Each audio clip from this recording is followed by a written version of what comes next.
جی ناظرین، سب سے دلچسپ اور اہم ترین حلقہ N17، تو یہ حلقہ جو ہے وہ مجموعی طور پر اس کی آبادی 7,19,000 اور ووٹرز کی تعداد 3,98,000، تقریباً لگ بھگ 4 لاکھ کے قریب اس کی آبادی ہے۔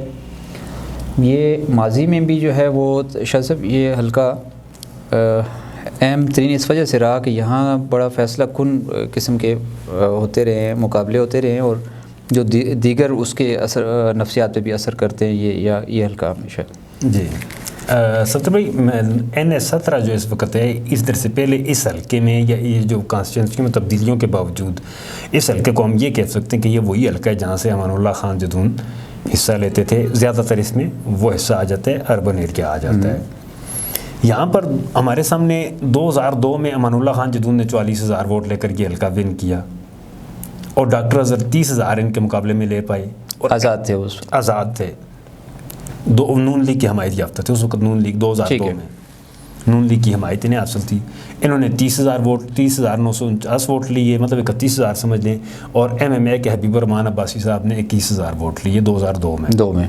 2008 میں سردار مہتاب صاحب نے 58,000 ووٹ لیے اور جیت گئے۔ ڈاکٹر اظہر 37,000 پر دوسرے نمبر پر رہے، اور امان اللہ خان 33,000 ووٹوں پہ تیسرے نمبر پر رہے، اور JUI 1400 ووٹ JUI نے لیے۔ امان اللہ خان صاحب اس وقت کاف لیگ کے اس میں وہ کاف لیگ میں تھے، اور کاف لیگ اس وقت 2008 مطلب عوامی غیظ و غضب کا شکار ہو چکی تھی 2008 میں۔ JUI کے طارق سلطان صاحب نے 1400، مطلب MMA بھی ختم ہو چکی تھی۔ جی 2013 میں جب ہم آتے ہیں تو ڈاکٹر اظہر صاحب نے PTI کے ٹکٹ پر یہاں سے الیکشن لڑا، 96,549 ووٹ لے کر وہ یہاں سے کامیاب ہوئے۔ سردار مہتاب صاحب 69,586 ووٹ لے کر دوسرے نمبر پر رہے۔ ایاز خان جدون MDM کے ٹکٹ سے 8,336 ووٹ لیے۔ جماعت اسلامی کے حبیب الرحمان عباسی نے 4,401 ووٹ لیے۔ طارق سلطان نے 3,490 ووٹ لیے۔ 2018 جو گزشتہ الیکشن ہے، اس میں امان اللہ خان جدون کے فرزند علی خان جدون صاحب جو ہیں تو وہ PTI کے ٹکٹ پر آئے اور 85,763 ووٹ لے کر یہاں سے اس حلقے میں کامیاب ہوئے۔ اچھا، ڈاکٹر اظہر صاحب کا PTI کا کتنا ووٹ تھا؟ 96,000۔ علی خان جدون صاحب نے لیے 85,000۔ محبت امان صاحب جو مسلم لیگ نون کے ٹکٹ پر تھے، وہ اس وقت بھی ہیں، جی اس وقت بھی امیدوار ہیں، انہوں نے 55,102 ووٹ لیے۔ اس وقت اس حلقے پر 11 امیدوار ہیں۔ 11 میں علی خان جدون صاحب ہیں آزاد امیدوار سے، PTI کے حمایت یافتہ۔ محبت امان صاحب ہیں PMLN کے، سلیم شاہ صاحب ہیں پیپلز پارٹی کے، عتیق الرحمان صاحب ہیں PLP کے، عدنان بن عبدالعزیز صاحب ہیں ایبٹ آباد JUI کے، محمد ضیاء صاحب ہیں ہزارہ قومی محاذ کے، نصیر خان پاکستان عوامی تحریک کے، یاسرہ بی بی مرکزی مسلم لیگ، نقیب اللہ خان آزاد، اسحاق خان پنڈ کرگو، وہ اسحاق زکریا صاحب ہیں، تحصیل ناظم امان اللہ خان آزاد، یہ امیدوار ہیں۔ کل 11 امیدوار ہیں، اور ان میں زیادہ تر پارٹیوں کے ہیں۔ جی اب ان میں سے نقیب اللہ خان جو ہیں تو یہ PTI کے یہاں پر سینئر رہنما تھے، ضلعی قیادت میں تھے، میرے میں جنرل سیکرٹری تھے ڈویژنل۔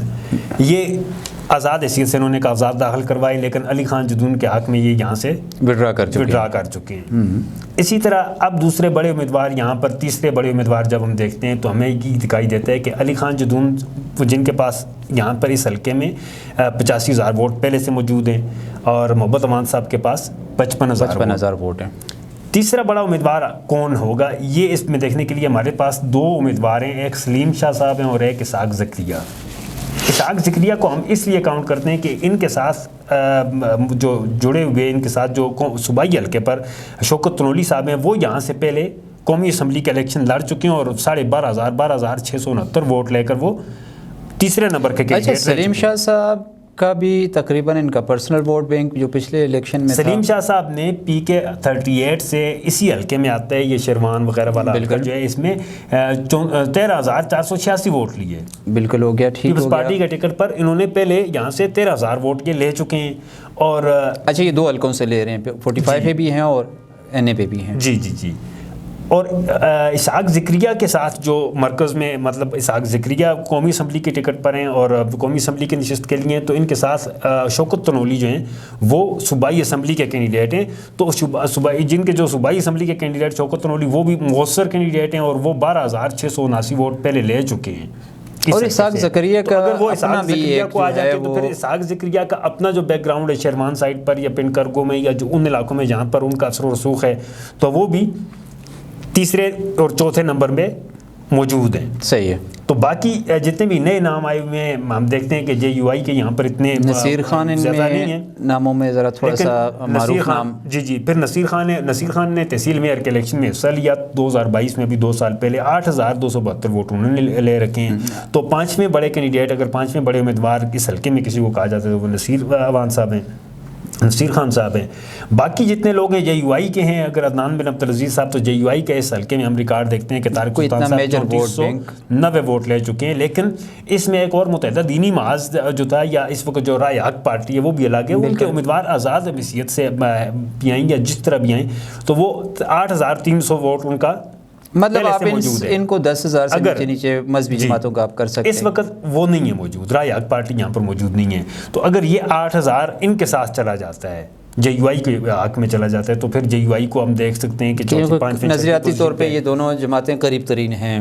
جی اچھا, پھر اسی طرح جو محمد ضیاء خان ہے وہ ہزارہ قومی محاذ سے. ہزارہ قومی محاذ کا اس حلقے میں ہمارے پاس اتنا سابقہ کوئی اتنا اچھا ریکارڈ نہیں ہے کہ جس کو کمپریس جماعتوں کا ویسے بھی بڑا کوئی اتنا وسیع اسکوپ نہیں رہا ہمارا اس ریجن. باقی مرکزی مسلم لیگ کا ووٹ بینک ہے یا یہ باقی مذہبی جماعتوں کا آپ ووٹ بینک ایک طرف اگر رکھ کے دیکھیں بھی تو تصویر پھر ہمیں اسی طرح امان اللہ خان صاحب جو ہیں تو ان کے بارے میں بھی سننے میں آ رہا ہے کہ یہ بھی دستبردار ہو چکے ہیں, وڈرا کر چکے ہیں پی ٹی آئی کے امیدوار کے حق میں. صحیح. اب یہاں پر ہمارے سامنے جو صورتحال بن رہی ہے تو وہ یہ بن رہی ہے کہ علی خان جدون یہاں پر مضبوط فی الوقت مؤثر اگر نظر آ رہے ہیں. غیبی امداد آ جاتی ہے تو محبت امان صاحب ٹکر مار بھی سکتے ہیں, ہو بھی سکتے ہیں, لیکن غیبی مدد پر ان کی کامیابی غیبی مدد پر منحصر ہوگی.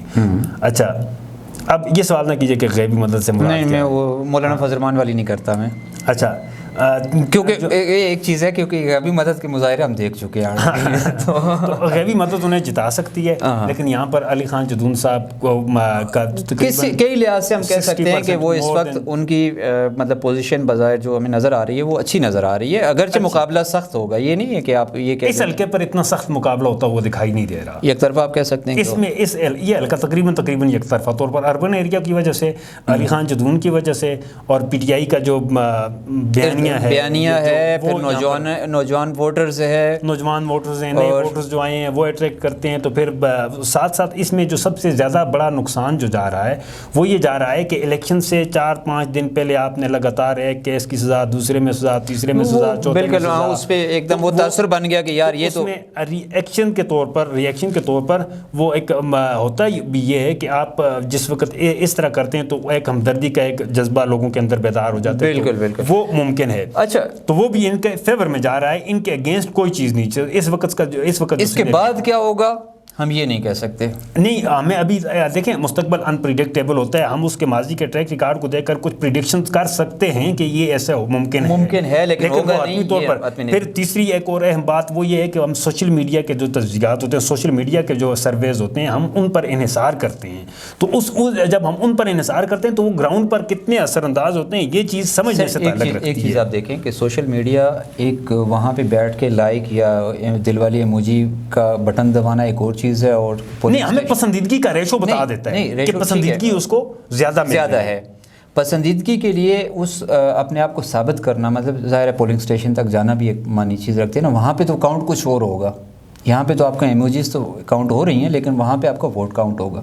تو اللہ کرے کہ تو این ممکن بھی ہے نا کہ وہ ممکن ہے کہ وہ چیز. پھر دوسرا اس حلقے میں مسئلہ یہ ہوتا ہے جب حلقے کا جب ہم سروے کرتے ہیں اس میں یہ ہوتا ہے کہ حلقے کے سروے میں سوشل میڈیا پر جب سرویز ہوتے ہیں تو سوشل میڈیا پہ وہ بندہ بھی ووٹ کاسٹ کرتا ہے جو اس حلقے کا ہوتا ہی نہیں ہے نا. اب ہم فرض کرتے ہیں علی خان صاحب کا اور محمد امان صاحب, سلیم شاہ صاحب کا اور ان کا اسحاق کا, اس کو ہم کر رہے ہیں N17 پہ.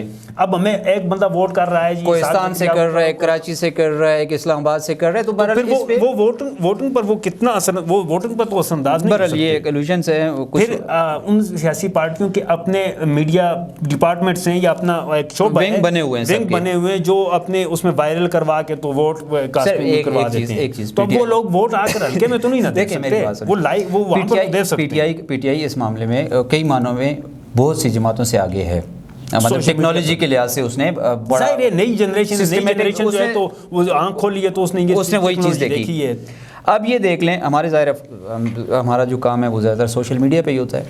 اب ہم پوسٹ لگاتے ہیں اگر پی ٹی آئی کے حوالے سے، ظاہر ہمیں پی ٹی آئی کی بھی کوریج کرنی پڑتی ہے، نون لیگ کی بھی کرنی پڑتی ہے، جماعت اسلامی کی. اب یقین مانیں کہ ایک تو یہ ہے کہ ظاہر ہے نون لیگ کے پاس اس وقت اذکار رفتہ قسم کے بابے بیٹھے ہوئے ہیں سارے، ان کے پاس نوجوان نسل بہت کم ہے، وہ ہیں بھی تو اتنے ایکٹیو نہیں ہیں، ان کو سوشل میڈیا کا پتہ ہی نہیں ہے. اگر پتہ بھی ہے تو پھر یہ ہے کہ وہ ٹرولنگ سے ڈرتے ہیں نا، ٹرولنگ سے ڈرتے ہیں. جو اصل بات ہے اب یہ ہے وہی آپ پوسٹ لگائیں.